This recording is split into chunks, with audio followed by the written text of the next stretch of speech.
All right, we are in chapter 11. This is probably my favorite chapter. I love the nervous system, so let's get into it.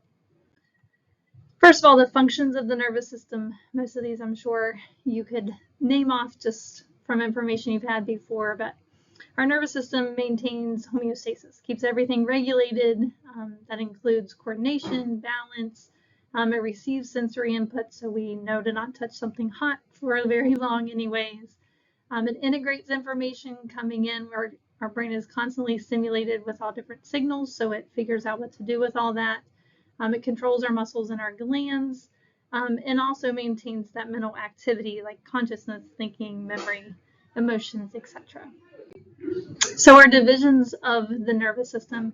So we have the central nervous system, that's the brain and the spinal cord, and then we have the peripheral nervous system, which is going to be all the nerves and the receptors. Right, so the CNS is pretty straightforward. Again, it's just the brain and the spinal cord that are in here, but our peripheral nervous system, we have a few different branches, so understanding how this kind of flows out. So again, the peripheral nervous system, we have those receptors, we have nerves, ganglia, which are groups of cell bodies, and plexus. Now it's divided into sensory, which is our afferent signals, and motor, which is efferent or effects. So sensory is what's receiving information, and then what we do, what our brain does with that information, the signal it sends, is the motor. Then the motor is further divided into the somatic branch, which is our voluntary controls like our skeletal muscles, or autonomic or automatic, which is involuntary, things we don't have to think about. And then that is further divided into the sympathetic and parasympathetic nervous systems. And sympathetic, you probably heard before, called the fight or flight. So this is our cardiac smooth muscle. So this readies the body for physical activity. Parasympathetic, typically called rest and digest. So this is also going to be cardiac and smooth muscle, but it's regulating the resting functions. And here's just another way of looking at that same information, but more in a picture form. So our sensory or afferent branch of the peripheral nervous system is receiving signals. So some type of sensory receptors, light, sound, touch, taste, etc. All of that comes up through the peripheral nervous system to the spinal cord and to the brain, and then the brain has to decide what to do with that. So that's the motor division. And then the motor division is divided into the somatic or the autonomic. And somatic is going to be our skeletal muscle, so moving our arm or contracting a muscle. Whereas automatic or the autonomic, again, we have our fight or flight, which is the sympathetic, or rest and digest, which is the resting state. So again, just kind of putting this into words now. So our sensory or afferent transmits everything to the CNS, and those receptors, again, like touch, taste, etc. They can be nerve endings or specialized cells that detect those stimuli and send it to the brain or spinal cord. And then the motor or efferent, or thinking about effects, that transmits the information to the effectors, so to the muscles and the glands, so away from the brain. Now the divisions of the motor system, we have the somatic, which is our skeletal voluntary control, whereas the autonomic, the ANS, that is going to be more subconscious or involuntary, again, further divided into the sympathetic, ready for physical activity, or parasympathetic, more the resting functions.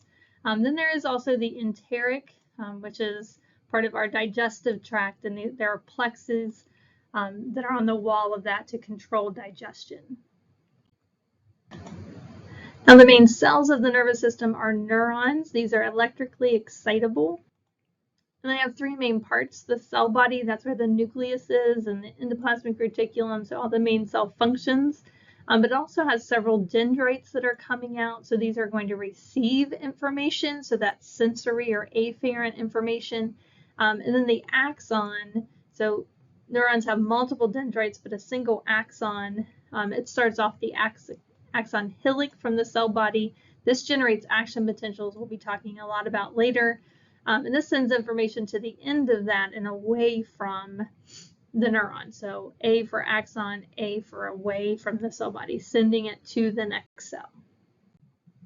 And this is showing a diagrammatic picture here, cartoon kind of drawing, and then what it actually looks like. But again, the main part here, the bigger part, is the cell body. And again, groups of these cell bodies make up what's called a ganglion. We'll come back to those in a minute. But then we have these several dendritic spines or trees. So we have lots of dendrites, and then they branch off. So it looks like a big tree. These are receiving all the information, so they're sending signals here. And if enough information is received, it's going to generate an action potential. So here's this axon hillock, kind of a bigger branch here where the axon feeds into the cell body. And then again, a single axon, it comes down. Now it can branch at the end, but it has one coming off of that cell body. And we'll come back, we'll be talking about some Schwann cells in a little bit, and this myelin, which is kind of like coating or insulation on those. But then ultimately they end at these axon terminals, which make up the presynaptic terminals.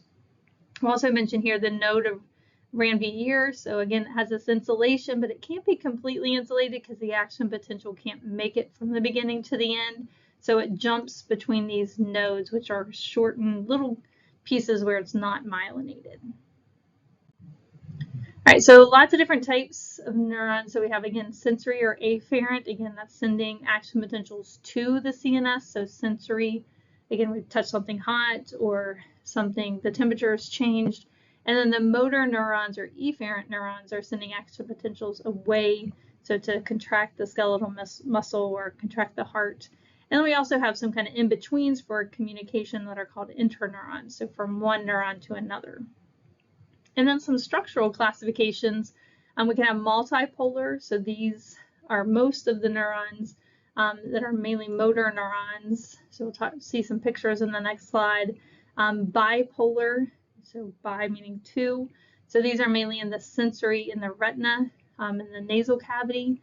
Then we have pseudo-unipolar, so they look unipolar, but they're not. So it's a single process, but it really divides into two branches. So this part extends into the periphery, like dendritic-like receptors. And then anaxon, this actually has no axon. So it only has dendrites. These are in the brain and the retina, and they're used only for communicating graded potentials. And we'll talk more about those coming up. And here's that picture I was referring to. So again, multipolar. So it has many dendrites in one axon. So again, lots and lots and lots of dendrites, one axon coming down here. Bipolar has a single dendrite and a single neuron. So this is unique. Again, most look like the multipolar, lots of dendrites, but this one has a single dendrite and a single axon. Pseudo-unipolar. So this appears to have an axon and no dendrites, but it does actually have these dendrites coming in. And then the anaxon, again, no axon, so only dendrites used for communication. I know there are some other cells in the brain besides neurons, and they're called glial cells, so supportive cells. Astrocytes are one of them. They look like kind of a star shape, kind of like the anaxon, like neurons, but they're a star shaped. They have lots of different branches that go out, but they help make up, kind of coat the surface of neurons, blood vessels, and the pia mater of our meninges. This is going to regulate the extracellular brain fluid, what it's made up of, helps make the blood-brain barrier that protects things from getting in and out, especially into the brain. It helps during injury. It walls off the site to limit inflammation, and that process is called reactive astrocytosis. And it also promotes development of synapses and regulates the activity in the synapse. Then we have endomal cells. These line the ventricles, which are openings in the brain, and the spinal cord through that central canal, which is the opening down the middle. They form what are called choroid plexus, and they secrete that cerebral spinal fluid that provides some cushioning. Also, cilia on these help propel or move things and fluids through those cavities. Microglia are part of the immune system within the brain, so specialized macrophages. Remember, macrophages are engulfing and going through phagocytosis, so they respond to inflammation, they phagocytize tissues, also microorganisms and foreign substances in the brain. And then oligodendrocytes, back to that myelin. So these form insulating myelin sheaths on the axons in the central nervous system. Those are made by oligodendrocytes. We also have some support cells in the peripheral nervous system. So oligodendrocytes in the central nervous system, Schwann cells in the peripheral on those neurons coming out. So they wrap around just one axon at a time to form that myelin sheath.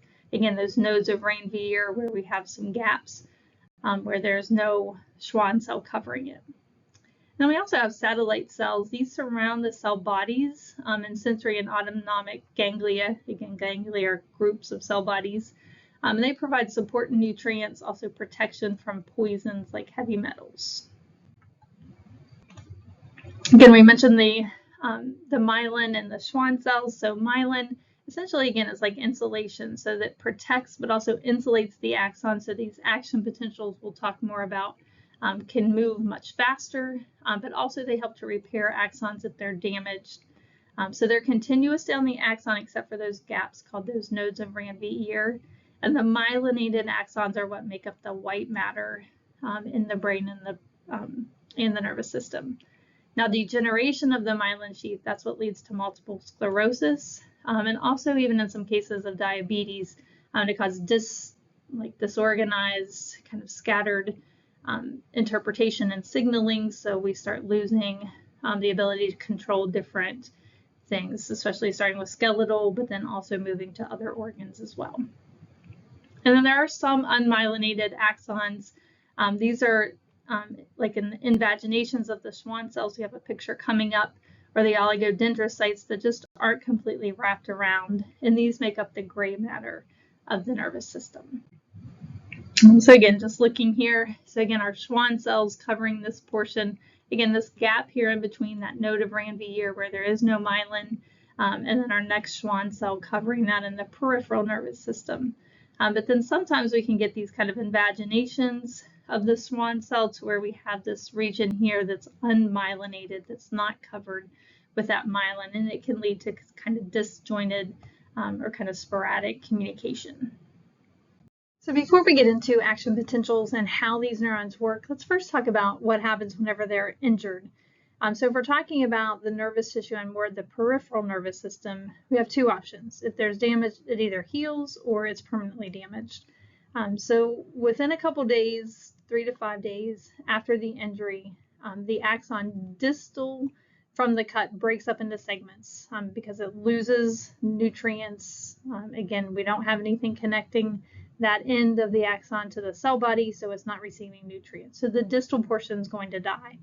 The Schwann cells, again, we're in the peripheral nervous system, so of the degenerating neurons start to degenerate as well. So if we start losing the myelin, macrophages then come along, invade that, and phagocytize the myelin.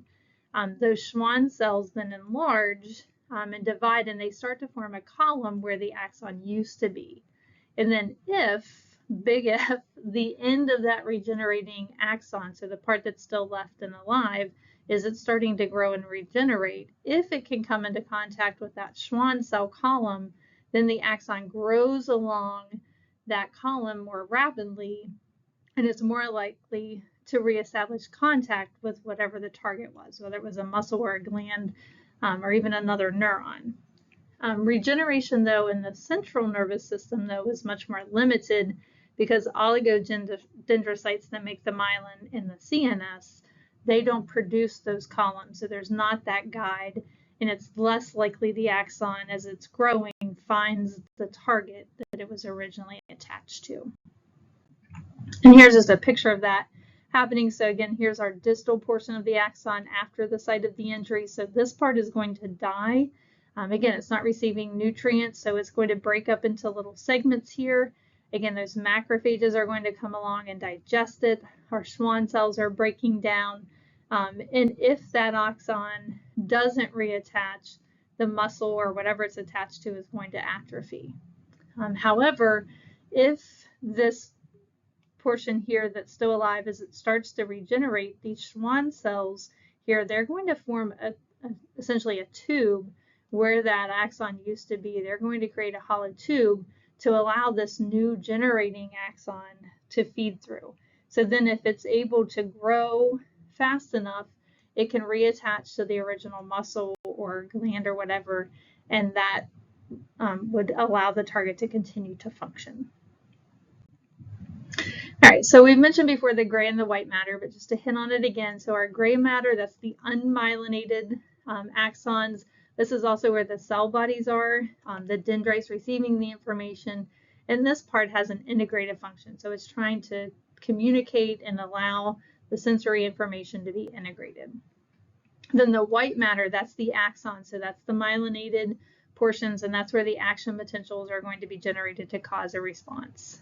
Then again, our peripheral nervous system and our central nervous system. So the CNS has clusters of neurons again. In the cell body, that's where the nuclei are.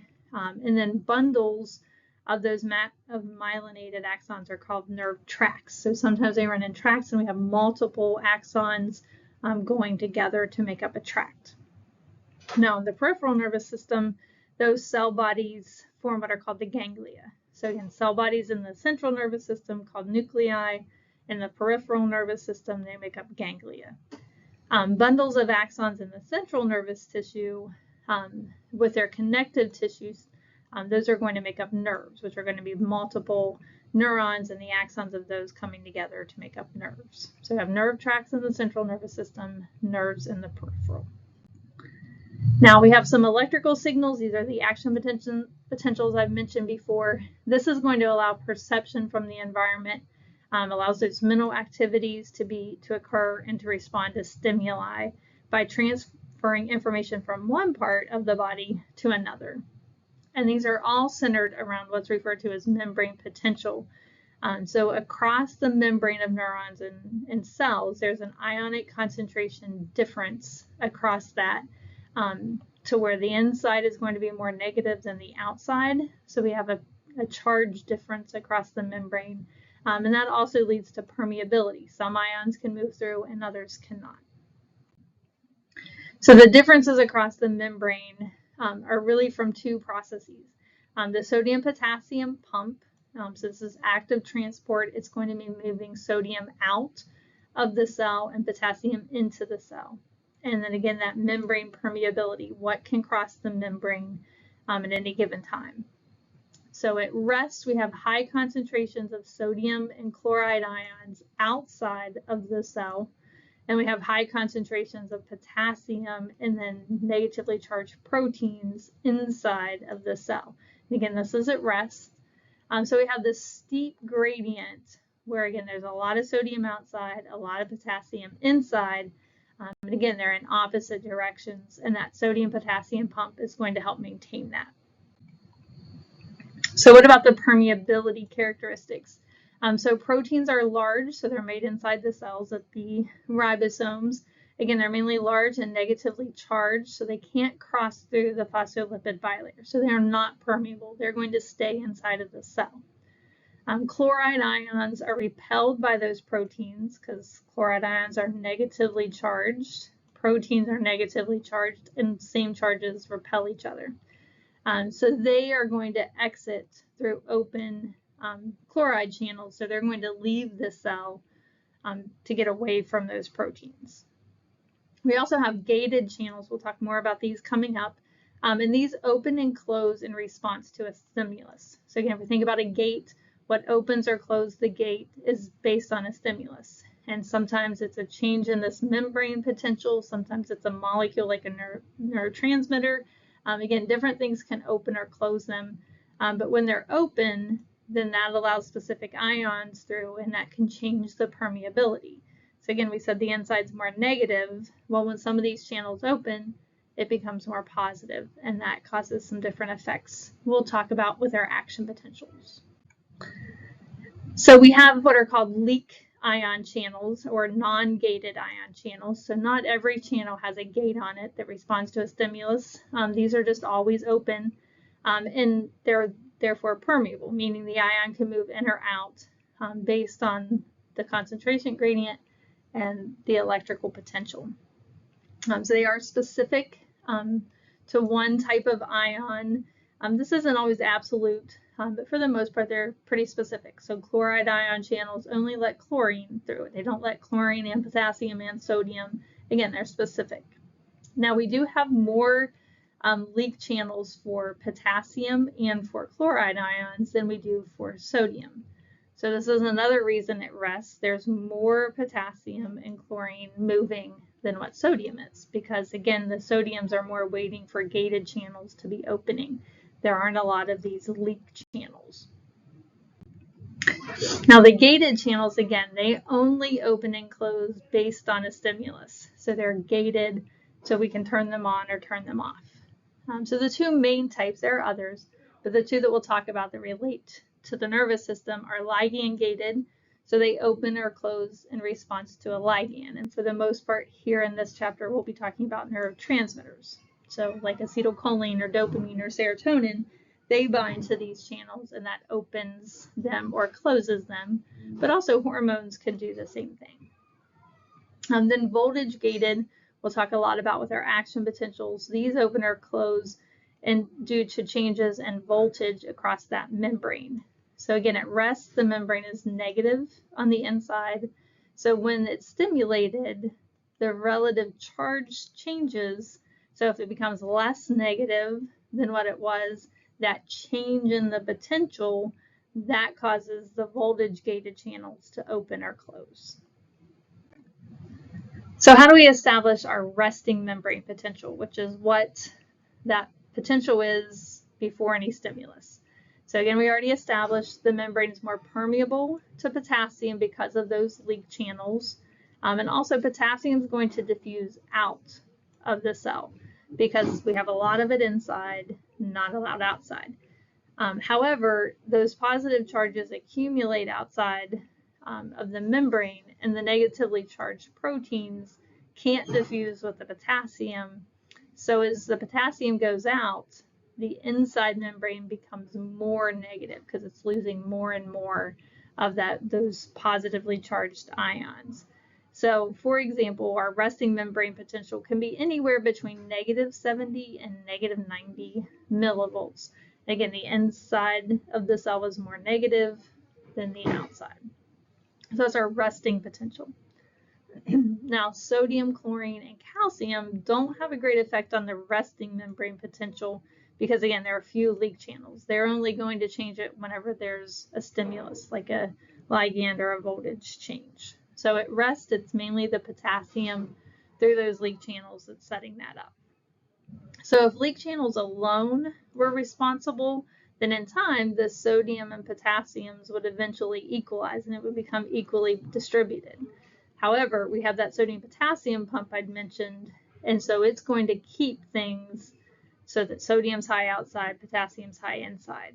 Now it is a pump, so we need energy for it, so ATP is going to be needed, but it moves 3 sodiums out of the cell, 2 potassiums into the inside of the cell. So as the potassium's flooding out, or during an action potential we'll mention where sodium's coming in, the sodium-potassium pump's going to keep everything the way it's intended to be at rest. Lots of sodium outside, lots of potassium inside. All right, and this is showing, again, that resting potential. So we have a lot of sodium shown here in pink, so lots of sodium outside. Also a lot of chlorine, which isn't shown here. We have some chlorine ions outside as well. Again, lots of potassium leak channels, very few, but some sodium leak channels, but it's mainly the potassium at rest. So again, that potassium, some of it is going to move out of this cell, but again, that sodium-potassium pump will keep it normal. And then we have these negatively charged proteins. They can't get through the membrane, so they're trapped inside. Again, we have the chlorine that's a little bit of chlorine outside, but mainly sodium outside, potassium inside. So at rest, it's more negative on the inside between 70 and -90 millivolts. So it's mainly negative on the inside, positive on the outside. All right, now moving through these potassium leak channels. So again, as the potassium goes out, that also is going to make it more negative because we're losing that positively charged. So again, still negative on the outside, positive, or negative on the inside, positive on the outside. And then our sodium-potassium pump. So as sodium comes in through its leak channels, just not as many, but as potassium's going out, then the sodium-potassium pump uses energy from ATP. We're going to take 3 sodiums out of the cell. We're going to bring 2 potassiums into the cell, and that'll keep everything normal. All right, and this is just kind of summarizing it. I'm not going to go back through this, but if this helps to kind of put it all together instead of piecemealing it, that's why I included it here. All right, now how do we change that membrane potential? So we have what's referred to as depolarization, which is, so again, polar means we have a positive and negative end. Well, a depolarization event is where the inside becomes more positive. Okay, so again, it's usually more negative on the inside, but if something changes and it becomes more positive, we call that depolarization. We've changed the poles. And it's mainly due to sodium ions is the most common. So these gated ion channels, if they open, now sodium rushes into the cell because it has a high concentration outside, low inside, so it really wants to go in. But also with its voltage gradient as well, because it's a positive ion going into a negative environment. So there's this huge push for sodium to come in, and so much of that positively charged sodium comes in that the inside becomes more positive. And that's referred to as depolarization. Calcium ions also could cause that depolarization because, again, calcium is positively charged. But calcium is more involved with regulating neurotransmitters. We'll talk about how they get released from synapses. So when they open, calcium floods in. It does depolarize the cell, but that calcium entry is what triggers the release of neurotransmitters from the neuron. And then we also have an event called hyperpolarization. So this is where the inside of the cell becomes more negative. So depolarization becomes more positive. It kind of switches its charge. Here in hyperpolarization, we're making it more negative. So say going from -70 to -90. And there are 2 ways that we hyperpolarize. So potassium ions are the most common. So we have sodium most involved in depolarization, potassium most involved in hyperpolarization. So when the gated channels, potassium channels open, and again, we already have leak channels. These are different channels. These are gated potassium channels. When they open due to a stimulus, potassium diffuses out, down its concentration gradient, and now the inside becomes more negative. So as it's losing those potassium ions, it's losing positive ions, so it becomes more negative. Also chloride ions, again, there's a higher concentration outside. So when these ligand gated channels open, say from like a neurotransmitter, which is common, so some neurotransmitters activate action potentials, others inhibit them. So activating chloride ion channels, that causes chloride to come into the cell. Again, it's negatively charged, so it makes it even more negative than what it was. So it's hyperpolarized. All right, and this is just showing that event. So again, typically at rest, we're somewhere around -70. So a depolarization means that we have, again, sodium coming in or calcium coming in to the cell. It's making it less negative. Now, depolarization doesn't mean it gets all the way to 0 and then becomes positive. Again, depolarization by definition is just making it anything less negative. So even from -70 to -50 would be a depolarization. Whereas hyperpolarization is making it more negative. So from -70 to say -90. So again, potassium going out of the cell or chlorine ions coming into the cell.